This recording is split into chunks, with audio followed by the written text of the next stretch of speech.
with the Israel-Hamas war, the US military has announced the entry of a guided missile submarine into the Middle East. This is a rather rare move which is directed, of course, at regional adversaries, primarily those backed by Iran. The subs can be equipped with advanced ballistic or Tomahawk cruise missiles. The Ohio class is, of course, a set of nuclear-powered submarines that can carry up to 24 Trident II D5 nuclear missiles. With us on the broadcast is defense expert Colonel J.S. Sodhi. Sir, good afternoon and thank you for joining us on the broadcast.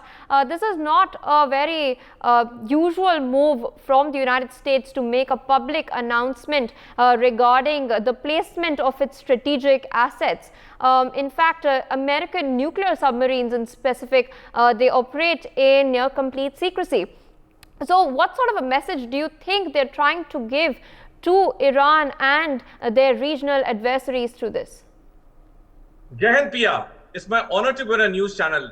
With the Israel-Hamas war entering the 30th day today, the biggest worry for the United States of America is that this war should not broaden its horizon and it should not become a regional war. That is the reason that we are seeing that the Secretary of State, Antony Blinken, is on his 4th visit to the Middle East after Hamas attacked Israel on the 7th of October.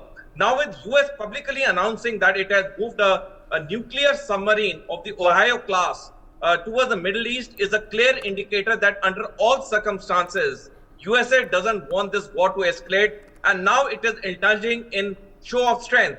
Some time back, they have moved 2 aircraft carrier groups there, USS Gerald Ford and USS Eisenhower, to the Mediterranean Sea in a bid to show its strength so that the other players in the region like the Hezbollah and the Houthi do not jump into this war. This nuclear submarine posting is also as part of this well thought out strategic campaign by USA that this war should not escalate beyond Israel and Hamas. Indeed, and this is something that even the US Defense Secretary Lloyd Austin has stated earlier.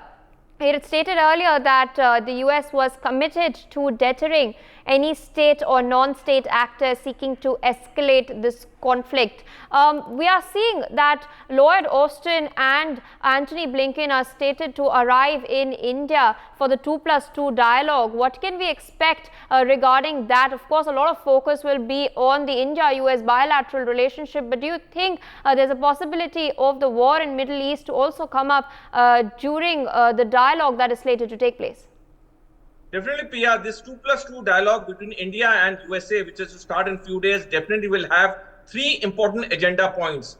One being the ongoing Israel-Hamas war in the Middle East, the other the prolonged Russia-Ukraine war, and the third most important is China's aggressiveness in the Indo-Pacific, which has both India and USA worried.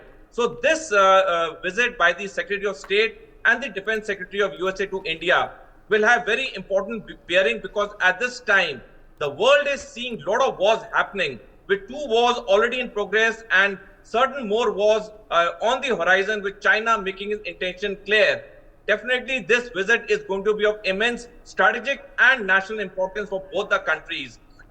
This year on 3rd of February, the US secret agency CIS Director William Burns said that in 2027, USA and China will go to war over Taiwan.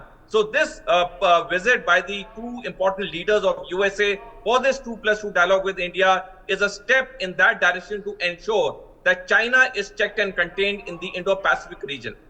For more such videos, subscribe to the NewsX YouTube channel, hit the bell icon.